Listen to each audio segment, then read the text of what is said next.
Hey there, investors. Today we're diving into what's been happening in the Indian markets on March 19th, 2025. Buckle up, because there's a lot to cover.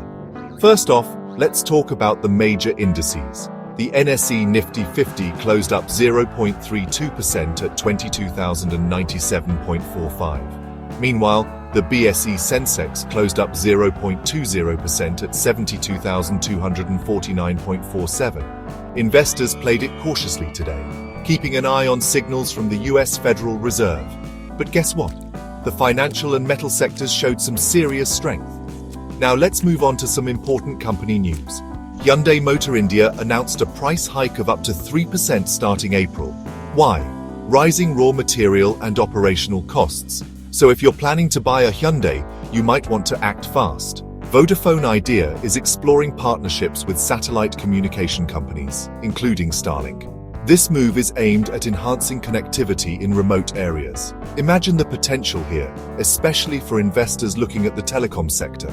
GR Infraprojects bagged a significant order from NHAI for a highway construction project valued at a whopping Rs4, 262.78 crore.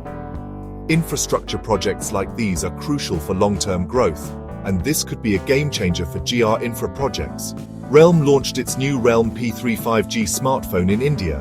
It's packed with advanced features like a 120Hz AMOLED display and a 6000 mAh battery with 45W charging. Tech enthusiasts and investors, keep an eye on Realme's performance in the coming months. Tata Motors had a board meeting to discuss fundraising of up to Rs2,000 crore for expansion and product development. This is definitely a stock to watch if you're interested in the automotive sector. Moving on to gold. Gold prices in India hit record highs today. Both retail buyers and investors are driving the demand due to global geopolitical tensions and central bank buying.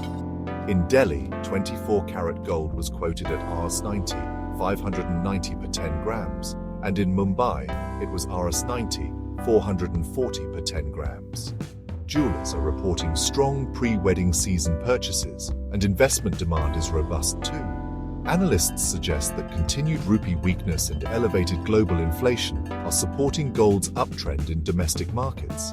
Speaking of the rupee, it strengthened and closed at its highest level in nearly 2 months, finishing at 86.44 per US dollar. This strength is driven by healthy foreign inflows into Indian equity markets and stable crude oil prices. The Reserve Bank of India has been active in the forex market, managing volatility and adding to reserves. Market participants are cautious ahead of the US Federal Reserve decision, but expect the rupee to trade in a stable range in the coming weeks, supported by India's strong macroeconomic indicators and robust forex reserves. So there you have it. The Indian markets are buzzing with activity, offering plenty of opportunities for savvy investors. Keep your eyes on these developments and stay tuned for more updates. Thanks for watching and happy investing.